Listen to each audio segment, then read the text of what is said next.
My daughter warned me. Mom, don't come home tonight. When I walked in anyway, I finally saw who they really were. I knew the moment Dean stood at the head of the dinner table that he was gearing up to humiliate me again. He spread his arms like he was blessing the room, even though the house did not belong to him and never would. Nora, he said loudly, why are you even sitting here? A woman who spent her entire life cleaning toilets should not have a place in this family. His voice carried through the dining room like a slap. Mira set her fork down with exaggerated delicacy and sighed. Please, Mom, do not embarrass us again. People already think this house shelters failures. Ethan kept his head lowered, shoulders hunched, unable to look at me. His silence always hurt more than their insults. Because silence from someone you love is not silence at all, it is abandonment wearing a quiet mask. Dean leaned closer, smirking as if my discomfort confirmed something he had always believed. You really dragged down the Marlowe name, he continued. You are like a stain we cannot scrub out. Dean spoke as if cruelty were a skill he had perfected, a weapon he kept polished for moments exactly like this. Then Mira added, if she stays much longer, our kids will grow up cursed. Bad luck leaks from people like her. Their words were venomous. But what stung worst was Ethan's refusal to lift his eyes from his plate. Dean noticed and laughed. Look at your son, Nora. Even he is ashamed of you. Ethan did not deny it. He did not defend me. He simply pressed his lips together, pretending the conversation was happening to someone else. Their hatred for me did not come from anything truly unforgivable. It came from a wound Ethan never allowed to heal and lies Dean never stopped whispering. When Ethan was 15, he stole my credit card to pay off online gaming debts. I caught him, but instead of reporting him, I sat him down and made him return the money himself. I thought teaching him accountability was better than punishment, but Ethan felt humiliated, and Dean, who was already circling him like a hawk, leaned in and poisoned that moment. Your mother loves control more than she loves you, he told my son. She wanted to shame you. Ethan chose Dean's version, and from then on he saw me not as a mother trying to guide him, but as the enemy who had crushed his freedom. Mira's hatred was even more absurd. The first time I met her, she was holding her little cousin awkwardly. I simply said, "You look a bit unfamiliar with babies." It was meant as gentle observation, nothing more. But in her mind, the comment twisted into, "Your mother insulted me, Ethan. She said I would be a terrible mother." She repeated that story so many times that she eventually believed it, and once insecurity turns into resentment, truth becomes irrelevant. But Dean, his hatred had roots, deep ones. Years before Malcolm, my husband, died, Dean borrowed a large sum from him after a disastrous investment. Malcolm helped him quietly but kept a written record. In his updated will, the one Dean later hid, Malcolm wrote a single line that sealed my fate in Dean's eyes. "Nora knows what you did." Dean panicked. If Malcolm died, I would know everything. If I knew everything, I could expose him. Instead of admitting his wrongdoing, he recast himself as the victim and cast me as the threat. His resentment grew into an obsession, and eliminating me from Ethan's life became his long-term project. That night at dinner, he escalated. "You are nothing but filth sticking to our family tree," he said. "A woman like you pollutes the air." Mira nodded, adding, "Ethan, I swear if your mother stays here, our future children will inherit her bad energy." Ethan flinched but said nothing. I felt something shift inside me, fear and sorrow mixing into a quiet resolve. Not revenge yet, just the first spark of it. Dean grabbed his glass and tapped it like he wanted full attention. "Let me put it plainly," he announced. "You are unwanted, Nora. You do not deserve a seat at this table. You make us look pathetic." I opened my mouth, but before words could form, he cut me off. "Do not talk back. People like you do not get opinions." His voice was sharp enough to sever bone. Mira laughed lightly. "Honestly, Ethan, why do you still let her stay here? She must enjoy leeching off us." Leeching? After everything I had done for my son? After raising him alone when Malcolm was sick? After selling my jewelry to pay for his college applications? But none of that mattered now, because the narrative Dean built had already swallowed the truth. Then Dean leaned forward, eyes gleaming with malice. "You know what the real problem is, Nora?" he asked. "You walk around thinking you deserve respect. But respect is earned. What have you ever earned?" Ethan finally looked at me. Not with anger, with something worse, disappointment. I swallowed my pride and steadied my voice. "Ethan, please do not believe everything they say." Dean slammed his palm on the table. "See? She is manipulating you again. This woman destroys every room she walks into." In that moment, surrounded by people who wished me smaller, quieter, erased, I realized something unsettling. They were not trying to hurt me. They were trying to break me. And I felt the first fragile click of a decision forming inside my chest. I would not let them, not this time. The morning after that cruel dinner, I woke to the sound of keys jingling. Before I could sit up, Dean pushed my bedroom door open without knocking. His silhouette filled the frame like a warden inspecting a cell. "New policy," he said, stepping in as if the space already belonged to him. He reached behind the door, plucked the small brass key from the lock, and held it up with a smirk. "You do not get privacy anymore. People like you do stupid things when unsupervised." He pocketed the key and walked out without giving me time to respond. I stared at the empty doorway, feeling the walls close in. At breakfast, Mira slid a plate toward me, cold leftovers from the night before, still stiff with congealed fat. She kept the warm plates for herself, Dean, and Ethan. "This is appropriate for you," she said casually. "Hot food is for people who contribute." Ethan kept his gaze fixed on his eggs, pretending not to hear. I tried to speak softly. "Ethan, could we talk later today?" Dean answered instead. "She thinks she gets private conversations. How adorable." Then he leaned back, crossed his arms, and announced, "From now on, household resources go to people who matter. That includes electricity." He shot me a pointed look.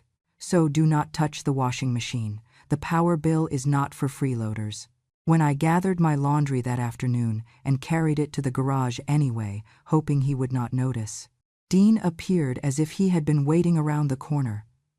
"What did I say?"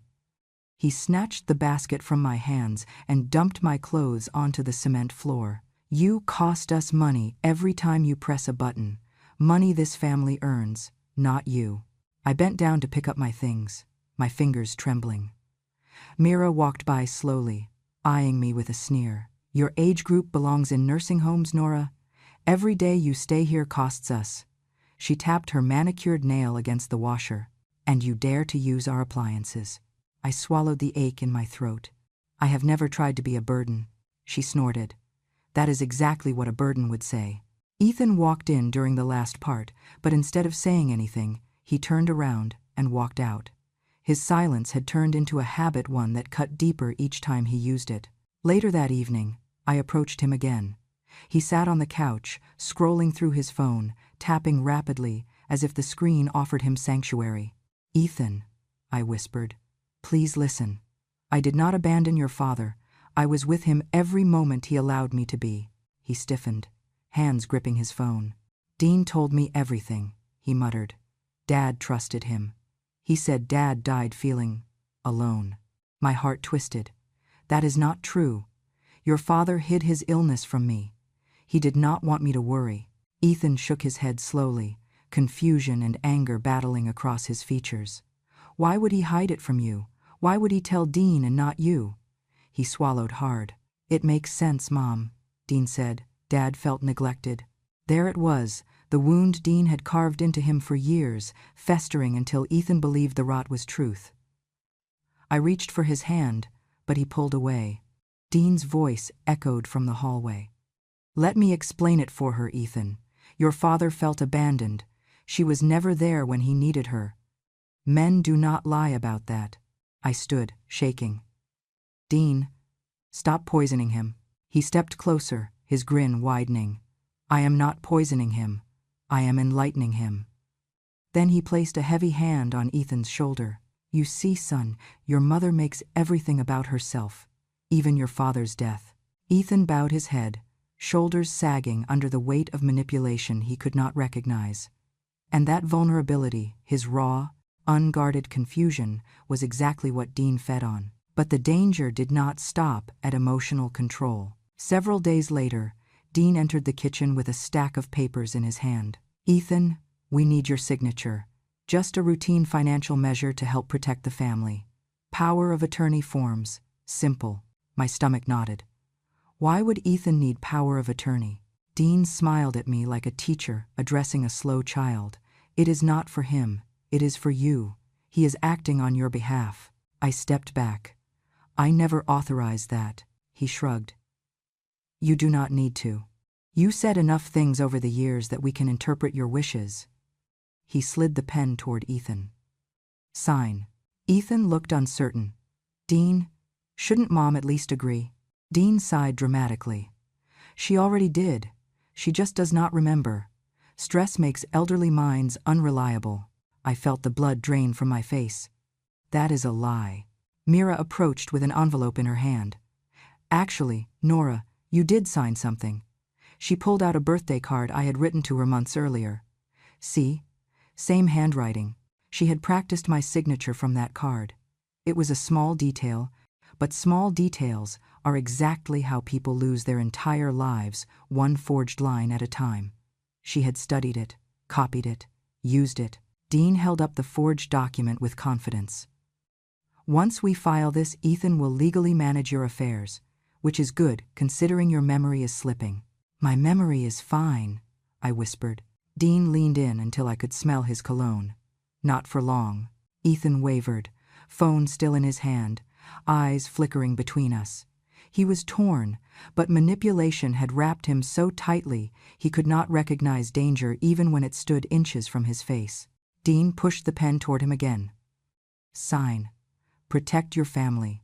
And in that moment, watching my own son hover on the edge of making a decision that could erase my rights, my home, and my autonomy, I realized something chilling. They were not just trying to control me. They were trying to erase me completely. Dean had insisted on bringing me to the so-called family networking event, but the moment we stepped inside, he placed his hand on my back and guided me forward with a theatrical flourish. "Ladies and gentlemen," he announced loudly, dragging me toward the center of the crowded room. "This is the homeowner. Well, the former homeowner. She will be moving into a nursing home very soon, so we thought it was time to celebrate her graceful exit." A ripple of awkward laughter moved through the guests. My throat tightened. I had never agreed to leave my home. Before I could speak, Mira appeared at Dean's side, holding a glass of red wine.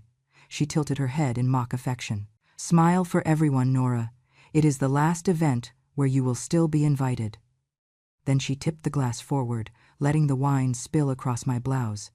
The liquid bled through the fabric, cold and humiliating. Mira gasped theatrically. "Oops. She is used to stains. It suits her." People snickered, some muttering behind their hands. I saw Ethan standing across the room, frozen in place, eyes wide like a child caught between two fires. When a couple approached him and whispered something, Ethan cleared his throat and forced a polite smile. "My mother, she is not really herself these days," he said. "She forgets everything." It has been hard. My heart clenched. Hard. That was the word he used to describe me. Not my mother, not the woman who raised me, but a burden he had been conditioned to resent. A man near the fireplace frowned. "Funny," he said. "I ran into her yesterday outside the market. She remembered my name. She was perfectly coherent." His skepticism cut through the room. Mira stepped in immediately, pressing her hand to her chest. "Oh, that is common with her type of cognitive decline," she said sweetly. "It comes and goes. She has hallucinations, false memories. She even imagines conversations that never happened." She leaned close to me, voice dropping into a whisper meant to break me. "Better stay quiet so you do not embarrass yourself further." I opened my mouth, but before a single word left it, a voice from the entrance cut through the room.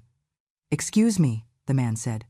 The crowd parted around him like water. He walked with calm confidence, a tailored suit hanging perfectly on his tall frame. His presence shifted the air. "My name is Braxton Hale." Dean straightened immediately, pasting on a smile. "Braxton, so glad you came. We were just discussing—" Braxton raised a hand sharply, silencing him. His eyes settled on me with surprising gentleness. Mrs. Nora Marlowe, he said. We met this morning regarding the property transfer documents. A murmur spread across the room. I felt my pulse throb in my neck. This morning? I whispered. Braxton nodded. You told me clearly that you never consented to sell your home. A wave of silence swept the room. Mira's smile faltered. Dean stiffened, and then Braxton lifted his phone. I think everyone here deserves to understand what is happening, he said, pressing play. The audio crackled before voices emerged, familiar, sharp, unmistakable. Mira. Once she is gone, the house is ours. The paperwork will look legitimate. Ethan. Just hurry. I cannot stand her anymore. I want her out of my life. The air vanished from my lungs. My knees almost buckled. Ethan's voice, my son's voice, cold, irritated, exhausted with me. Gasps filled the room. Someone muttered, "My God." Dean lunged forward. This is taken out of context. Braxton did not flinch. Context? He played another clip. Mira. She will not last long. And once she is tucked away in that nursing home, she can sign whatever we want. Dean's voice followed. She does not need to sign anything if we forge it properly. The room erupted. Whispering, disgusted stares, sudden distance as if Dean and Mira had become toxic to the touch. I stood trembling, but another surge rose inside me, a pulse of something fierce and awakening. Braxton lowered the phone. Mrs. Marlowe told me she had no intention of selling her home, yet you have already arranged buyers and prepared fraudulent documents. His gaze sharpened. Callum Reyes sent me here to ensure she is not exploited. Dean's face drained of color. Mira stammered something unintelligible. Ethan, my son, stared at the floor, his expression collapsing in on itself. And in the hum of shocked whispers, I heard my own heartbeat steadying, not with fear, but with the first true spark of justice. If you feel justice deserves celebration, smash that hype button. Let us keep stories like this alive, echoing far, far away. Your support helps us bring understanding and love to those who deserve it. Thank you so much. Keep listening. Braxton turned to me. Mrs. Marlowe, you are not leaving your home. Not tonight. Not ever without your consent. For the first time in a long time, I lifted my chin. I was not small. I was not silent. And this time, the room saw it too. I met Callum Reyes the next morning in a quiet corner office overlooking Lake Erie. The blinds were half drawn, leaving wide bands of light across the table where he had placed a thick envelope sealed with a stamp I had not seen in years, Malcolm's attorney's crest. My breath faltered when I recognized it. Nora, Callum said softly, sliding the envelope toward me.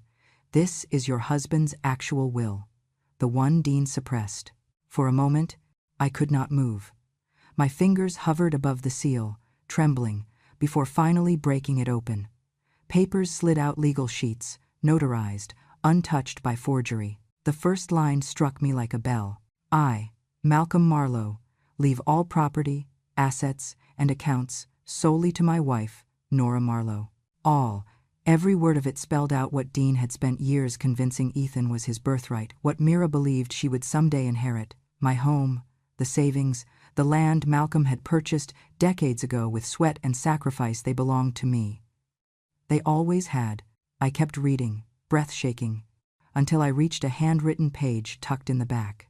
The moment my eyes saw the familiar looping letters, my heart twisted. My Nora, the note began. If you are reading this, it means I could not protect you myself. The room blurred around me. Callum remained quiet, folding his hands. I know Dean still circles our family, pretending loyalty. The letter continued. He owes us more than he ever repaid. I fear he will try to manipulate Ethan after I am gone. Please be cautious. He is not the man he pretends to be. I pressed the page to my chest. Malcolm, you knew, I whispered. Callum nodded. He worried about you, enough to change his will quietly without telling Dean. But why keep it secret from me? My voice cracked. He said he did not want to burden you, Callum explained. He knew you would insist on confronting Dean yourself, even when you were already carrying too much. My throat tightened. Malcolm had always known me better than I knew myself. Callum cleared his throat gently and opened another folder, this one containing several sealed letters bearing dates that stretched across the last year of Malcolm's life. These were found in his medical file and at the clinic. Dean intercepted most of them before they ever reached your mailbox. He laid them out in front of me. I opened the first. My love, I must keep the truth of my illness from you a bit longer. You work too hard already. I cannot stand the thought of adding fear to your days. My breath hitched. I opened the next. I know you will blame yourself someday, thinking you were not there enough. Please don't. I hid too much from you. I chose that, not you. Another letter. Dean visits me sometimes. He asks about our finances. Too many questions. I do not trust the way he speaks about future arrangements. Be careful. The final letter nearly broke me. You have never failed me, Nora. You have never abandoned me. If anyone tells you otherwise, they lie out of fear or selfishness. Remember that. I gripped the pages until they trembled. Every accusation Ethan had thrown at me. Every cruel whisper Mira repeated. Every pointed look from Dean. All of it had been built on lies, on manipulated guilt, on truths stolen before they reached me. He knew I would be blamed, I whispered. He tried to protect me even from beyond the grave. Callum nodded. And now, the truth is yours to hold. Legally, ethically, completely. I wiped my eyes, then squared my shoulders as if Malcolm's hands had settled on them. Callum, I said quietly. Dean has controlled my son, my home, my life. He humiliated me publicly. He reduced me to someone small, someone silent. My voice steadied. No more. He studied me with the kind of respect no one in Dean's house had shown me in years. What do you want to do, Nora? I folded the letters, one by one, aligning the edges with care. I want to take back everything they stole, not out of revenge, out of justice. Something stirred inside me as I spoke, fiercer than anger, deeper than grief, a certainty. I want my home, I said. I want my freedom. I want my husband's truth restored, and I want them to face what they've done. Callum nodded slowly. Then we will move forward. I will file the will with the court, invoke the elder fraud statutes, and issue a cease order to anyone attempting to transfer your property. A quiet strength settled into my bones. For the first time since Malcolm died, I felt something unshakable. My voice came out steadier than I expected. Good. Let them feel the ground shake under their feet. Let them see who I really am. And in that moment, I no longer felt like a woman cornered. I felt like a woman rising. When the legal notice arrived, it came in a thick white envelope stamped with the court seal. Dean opened it at the kitchen counter while I rinsed a teacup, pretending to mind my own business. The moment his eyes scanned the first page, his face drained of color. His jaw tightened, and the paper shook in his hands. "What the hell is this?" he muttered, though loud enough to fill the whole room. Mira hurried over, snatching the summons from him. She read it quickly, then gasped. She's contesting the estate? Claiming ownership? Of everything? Her eyes cut toward me with venom. You sneaky witch. Dean slammed the document on the table. She thinks she can take what's mine? She thinks she can challenge me after everything I've done for this family? I didn't respond. Silence was my armor, and for once, it struck him like a slap. He stormed toward me. "You're making a mistake," he growled. "You'll regret this." I looked up at him calmly. "I'm only claiming what Malcolm left to me." His nostrils flared. "That will isn't real." "It is," I said softly. "And it's already been submitted." He stood rigid for a long moment before turning away. But I saw the truth in his posture, in the way his shoulders curled inward. He was scared. The next 48 hours were a parade of slammed doors, angry muttering, and frantic phone calls. I overheard fragments. "Can't let it get validated. Find the original drafts. Destroy them." Reyes must have forged something. His desperation grew like mold in the walls. Then, the explosion came. I was folding towels in the hallway when Mira burst toward me, waving her wallet dramatically. "You disgusting leech," she shrieked. "You stole from me." I blinked. "What are you talking about?" "Don't you dare play innocent," she screamed. "My money is gone, $200. You took it because you're a pathetic old woman who can't earn a penny." Dean barreled in behind her. "She's been stealing little things for months. I knew it. I knew she'd show her true colors sooner or later. He jabbed a finger toward me. "You're done." I stood frozen. My heartbeat thudded in my ears. I had done nothing. I barely had access to my own belongings, let alone theirs. Ethan appeared at the top of the stairs, drawn by the shouting. "What's happening?" Mira turned her performance toward him instantly, tears welling as if on command. "Your mother stole from me, Ethan. She robbed us." He stared at me with a mixture of exhaustion and something far worse, belief. It felt like someone pressing a thumb into a bruise that had never healed. "I didn't take anything," I whispered. Mira snapped. "Liar!" But before Dean could stoke the fire any further, the front door opened. Callum Reyes stepped inside with the calm precision of a man who knew he belonged exactly where he was. "Good afternoon," he said evenly. "I'm here because we need clarity on several matters." Mira immediately rushed toward him. "Perfect timing. Arrest her or whatever you lawyers do. She stole from me." Callum raised one eyebrow. "Is that so?" "Yes," Mira cried. "She took my money. She's a thief." "Interesting," Callum said, reaching into his briefcase and producing a small device. "Because yesterday, I installed temporary security cameras in the common areas of this house to ensure Mrs. Marlowe's safety during the legal proceedings." Dean froze. Mira's face blanched. Ethan stiffened. I stood still as stone. Callum pressed a button. Footage appeared on his tablet. There was Mira alone in the living room, slipping 2 bills from her wallet and sliding them into her own jacket. Then she clutched her purse, gasped dramatically, spun around, and began rehearsing her outrage in the mirror. Mira on screen. "That hag stole from me. I knew she would. Poor me." Mira off screen. "Turn it off. Turn it off, right now." Callum didn't flinch. "This is time-stamped, stored in cloud backup, and admissible." Dean swore under his breath. Ethan stared at the floor, shame flooding his face. "This is harassment," Mira spat, voice trembling now. "You invaded our privacy." Callum cut her off. "You fabricated a theft to influence legal proceedings. That is a crime, and you did it in front of a vulnerable elder dependent on you for housing." The room was silent, but the silence didn't last, because what Callum revealed next cracked the foundation beneath the house. He opened a separate folder. "Dean," the bank responded to my inquiry.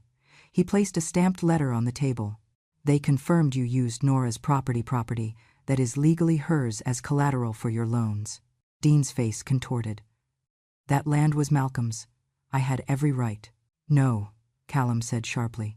"You forged her authorization. You signed documents claiming she consented. That is bank fraud. A federal offense." Mira stumbled backward. Ethan's hand trembled against the railing. Callum continued, steady and merciless. "The bank is opening a formal investigation. They have already frozen the credit line attached to your business accounts." Dean muttered. "You can't do this." But the fight was gone from his voice. "I haven't done anything," Callum replied. "You did." The room felt suddenly small, as if the walls themselves leaned in to witness his downfall. Dean staggered to a chair, gripping the back of it so tightly his knuckles blanched. "My company will collapse. Everything I built, gone." Callum looked at him without pity. "You built it on stolen ground," Mira hissed. "This isn't fair." But even Ethan murmured under his breath, "Mira, stop, just stop." Mira's eyes widened, as if betrayal could only go one direction. For the first time, Ethan looked at me not with hatred, not even with confusion, but with the flicker of a man waking from years of manipulation. I did not look away, because this wasn't just proof, it wasn't just vindication. It was the beginning of justice, and justice was finally on my side.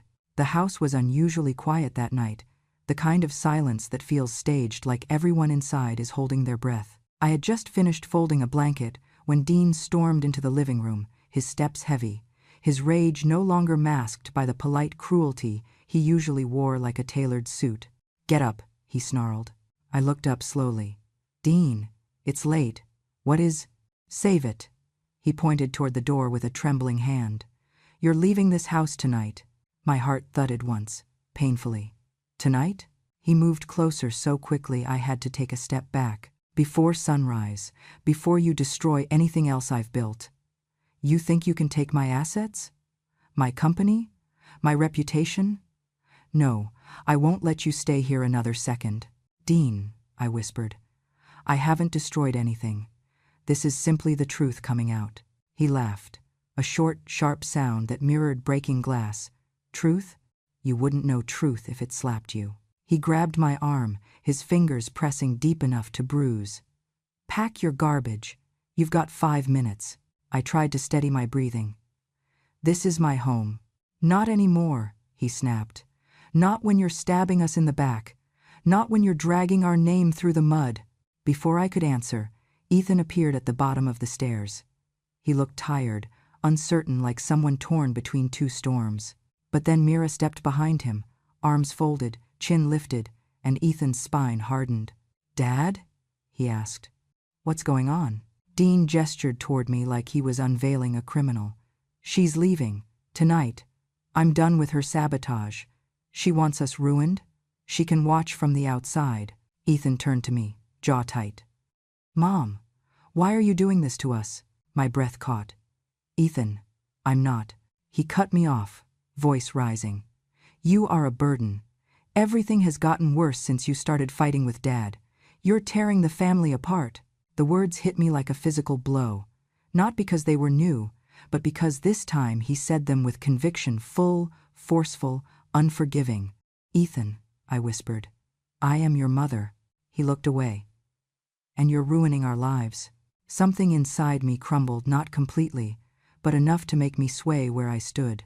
Dean smirked, emboldened by Ethan's collapse into his shadow. You hurt him. Leave. Now. He yanked my suitcase from the closet and shoved it into my hands so hard the weight nearly toppled me. Move, he barked, or I'll drag you out myself. I felt the old ache rise in my chest, the instinct to shrink, to endure, to simply survive, but something else rose too. A small, steady voice inside me whispering, this isn't your shame. But Dean didn't give me time to gather myself. He seized my wrist and marched me toward the front door, shoving my suitcase ahead of him. Mira stepped aside with a satisfied smile. Good riddance, Nora. Honestly, I'm shocked you lasted this long. You should have left years ago, Ethan added, softer but no less cutting. My fingers trembled against the handle of my suitcase. I wanted to speak, to say something that might reach whatever was left of the boy I raised, but the words refused to leave me. Dean flung the door open, letting a gust of cold air sweep through the hallway. Out. The wind stung my eyes, or maybe that was the tears threatening to fall. He shoved me forward, my foot stumbling onto the porch, and then a flash of red and blue lit the street. Another flare. Then another. Doors slammed. Heavy footsteps approached. A voice boomed from the yard. Mr. Dean Marlowe, Cleveland Police Department. Step away from Mrs. Marlowe immediately. Dean froze, his hand still gripping my arm. What is this? Who called? Hands where we can see them, an officer ordered, climbing the steps with decisive force. Mira gasped. Ethan stepped back, pale. 2 officers approached Dean while another moved toward me, placing a steadying hand behind my back. Ma'am, you're safe now, he said softly. Dean's face contorted with disbelief. Safe? From what? I haven't done anything. The lead officer opened a folder. We have received evidence submitted tonight by Attorney Callum Reyes. Allegations include financial fraud, forged authorizations regarding property collateral, coercion, and elder abuse. My breath caught. Callum had sent everything. The officer continued. We also have footage verifying an attempted setup involving Mrs. Mira Marlowe, as well as recordings of conversations indicating intent to remove Mrs. Marlowe under false pretenses. Dean barked a harsh, wild laugh. This is insane. She's lying. That lawyer planted something. The officer remained unmoved. Mr. Marlowe, you are required to come with us for questioning. If you refuse, we will detain you by force. Mira rushed forward. Dean, do something. Ethan stood rigid, shock swallowing his voice. Dean pointed at me as officers stepped closer. You did this. You poisoned them against me. I didn't speak. I didn't need to. The truth was now carrying itself. Mr. Marlowe, the officer said firmly, turn around and place your hands behind your back. Dean's face purpled with rage. "This isn't over, Nora. You hear me? This isn't—" The cuffs clicked around his wrists, cutting off the rest. Mira began crying loud, theatrical sobs that didn't match the cold calculation in her eyes. Ethan simply stared at the porch floor, his world cracking open beneath him. And I took a breath so deep it felt like the first real breath I had drawn in years. For the first time, I wasn't the one being thrown out of a home. For the first time, the door behind me wasn't closing on my life. It was closing on theirs. And justice, quiet, steady, undeniable, was finally walking through it. The courtroom felt colder than I expected, a kind of cold that settles into your bones when you know the truth is finally about to walk into the light. I sat at the front, hands folded tightly, while whispers floated behind me, neighbors, acquaintances, former business partners of Dean's, who came to watch the fall of a man who had strutted through Cleveland like he owned every street. Dean entered, flanked by deputies, his wrists still bruised from the cuffs he had fought, his eyes locked on mine with a mixture of desperation and hatred, as if I had pulled the world out from under him instead of simply reclaiming what was always mine. Mira followed, pale, eyes darting around the courtroom like a trapped rabbit. Ethan sat behind her, shoulders slumped, unable to lift his gaze long enough to find me. The judge's gavel fell. The tension thickened. "Prosecution may begin," the judge said. The prosecutor stepped forward, voice calm, steady, devastating. "Your Honor, we present Exhibit A video testimony recorded by the late Malcolm Ward, husband of Mrs. Nora Ward." My breath caught. I knew it was coming, but seeing the screen lower in front of the court made my heart pound so hard it echoed in my ears. The lights dimmed. And then Malcolm appeared. Not the young man I once married. Not the strong provider who carried groceries in one arm and our son in the other. But Malcolm, near the end, frail, eyes sunken, breath shallow, yet still fighting to protect me even from beyond the grave. "If you're watching this," he said quietly, "it means I didn't make it home." A ripple went through the court. Dean shifted in his seat, his jaw tightening. "I've learned that Dean Marlowe borrowed money from me, more than $70,000, after a failed investment.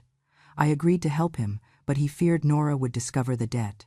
Instead of taking responsibility, he blamed her for my illness, for my weakness, even for things she had nothing to do with." Dean slammed his fist against the table.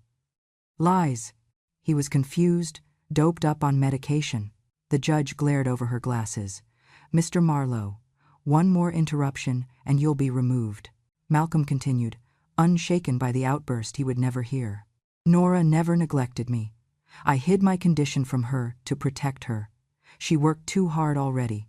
If she is ever accused of failing me, know this: the failure was mine for not letting her help." A strangled sound slipped from my throat, but Malcolm wasn't done. "Dean has a temper," he said. "And if anything ever happens to me or my wife, please, look at him first." The video ended. Silence swallowed the courtroom like a tide. Then Dean erupted. "This is manipulation.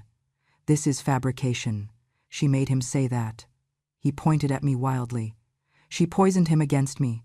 She—" "Remove him," the judge snapped. Two deputies grabbed him by the arms. He thrashed, roaring like an animal, but the cuffs clicked, ending his last attempt at dominance. Mira trembled beside her attorney, mascara streaking down her cheeks. The prosecutor turned to the judge. "Your Honor, Exhibit B." The screen lit again. This time it showed Mira standing in the living room, slipping cash into her own purse, staging a theft she later blamed on me. The room murmured in disgust. Mira buried her face in her hands. The video switched. Clips of her mocking me, pushing me in hallways, whispering poison into Ethan's ear when she thought no one else was home. "You should be dead already, Nora," she hissed in one recording, her voice cold enough to raise goosebumps even now. Another clip played. "If she's gone, everything is ours. Ethan, just sign the papers." Ethan closed his eyes. Shame painted his face the way truth sometimes does to men who finally see themselves. The prosecutor stepped forward again. "Your Honor, what we see here is elder abuse, coercion, manipulation, and a multi-month campaign to remove Mrs. Ward from her own property, which Mr. Marlowe had already used illegally as collateral for his business loans. The judge's expression hardened. Defense may respond. Dean's attorney rose. Your Honor, Mr. Marlowe was under immense financial pressure. That does not justify fraud, the judge interrupted. Mira's attorney stood next. My client was manipulated by Mr. Marlowe, but the judge cut him off too. The footage clearly shows her independent involvement. Ethan suddenly rose from his seat. Your Honor, he said, voice cracking. I believed every lie they told me. I thought my mother had abandoned us, abandoned my dad, ruined everything. But I see now none of it was her fault. It was mine. I let them turn me against her. The courtroom went quiet. Ethan's voice shook. I don't deserve forgiveness. I just want the truth to be heard. He sat back down, head in his hands. The judge took a long breath. Please rise for sentencing. Everyone stood. Dean Marlowe, she said, voice ringing with finality. You are found guilty of financial fraud, property coercion, elder abuse, and falsification of legal documents. You are sentenced to 15 years in state prison, with no possibility of early release for the first 9. Dean collapsed into his chair, the fight finally draining from his body. Mira Marlowe, the judge continued, you are found guilty of defamation, staged criminal accusation, and participation in coercive abuse. You are hereby sentenced to 6 years in prison. Mira sobbed, reaching for Ethan, but he pulled his hand back. And lastly, the judge said, turning to Ethan, though not criminally culpable, your involvement reflects severe emotional negligence. Your authority over Mrs. Ward's affairs is revoked. You are mandated to undergo psychological counseling. Ethan whispered, I understand. Then the judge faced me. Mrs. Ward, your name is cleared. All property, assets, and legal rights are restored to you. My knees nearly buckled.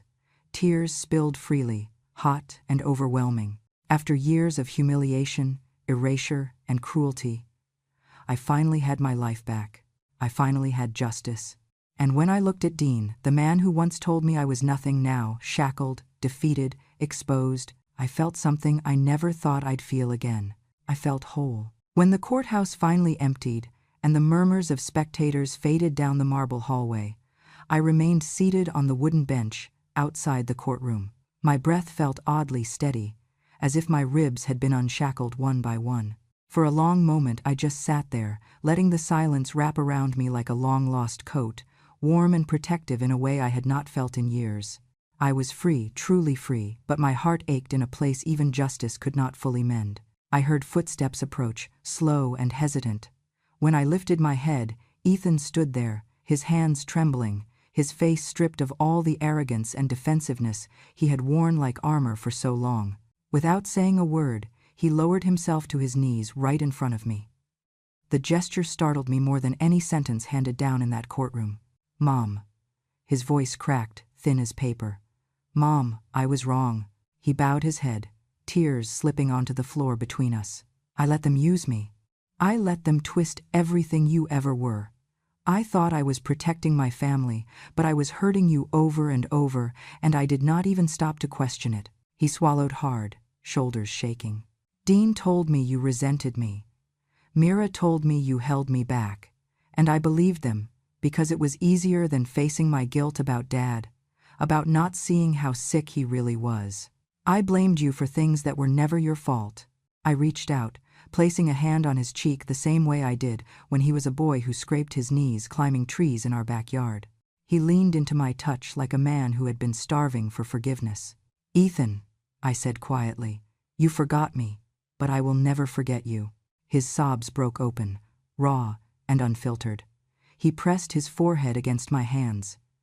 Can you ever forgive me? I want to make things right. I want to rebuild everything I destroyed. Forgiveness is a strange thing. It does not erase. It does not blind. It simply opens a door where a wall used to stand. And I was tired of living behind walls. I nodded once. You are my son. You never stopped being my son. He cried harder, but for the first time, the tears did not feel like weapons. They felt like beginnings. 2 weeks later, I walked through the front door of my house, without anyone telling me where to stand or how quietly I should breathe. The wooden porch creaked under my feet. The same sound Malcolm used to tease about when he said, "This house groans like an old man." I smiled for the first time in what felt like forever, as the scent of aged pine and dust carried memories back across the years. The living room was still cluttered from when Dean and Mira tried turning it into a sale-ready property. But now, nothing belonged to them. Every document, every title, every key had been returned to me. I walked through each room slowly, touching the walls with the reverence of someone returning to a sanctuary. This house had been stolen in spirit long before anyone tried to take it legally, but now I could breathe inside its rooms again. The very next morning, Callum Reyes arrived, wearing rolled-up sleeves and carrying a folder under one arm and a toolbox under the other. He stepped onto my porch with that calm, steady presence that had carried me through every legal twist and every moment when I nearly lost my courage. "Thought I'd help you get settled," he said with a soft smile. "Your house deserves a fresh start."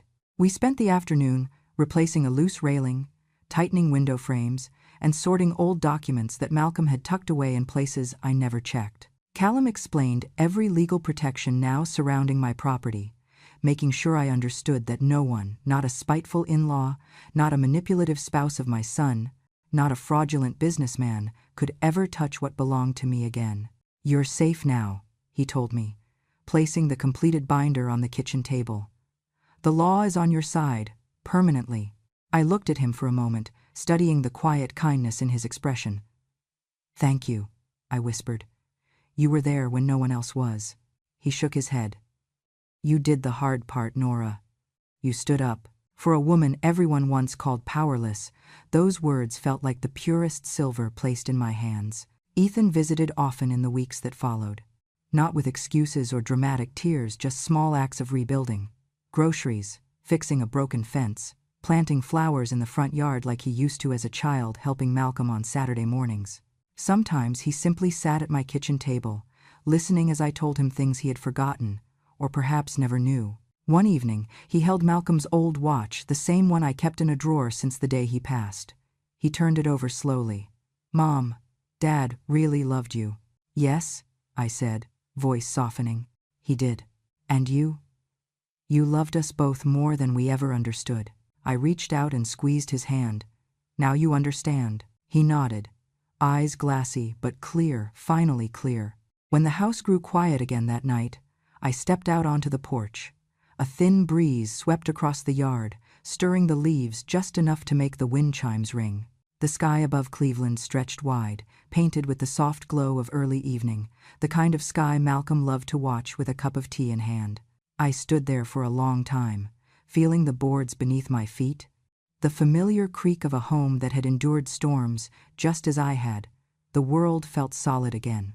And as I looked out across my reclaimed life, I said the words that had been building inside me since the day Dean tried to break me.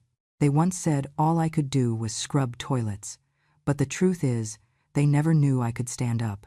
I lifted my chin, letting the night air brush against my face. Because I had stood up, I was still standing, and I was not going anywhere. My dears, if you stayed with me until the very end, thank you. This story was not just about pain or betrayal. It was about standing back up when the world tells you to stay small. It was about remembering your worth even when others try to bury it. And if my voice reached you today, if it reminded you of your own strength or your own quiet battles, then I am grateful. And if you want to keep walking with me through these stories of truth, healing, and justice, please make sure to subscribe to Grand MA True Stories. Your support keeps my little lantern glowing, so we can continue shining light on the lives so many people try to silence. Until the next story, my loves, Grandma is holding your hand from here.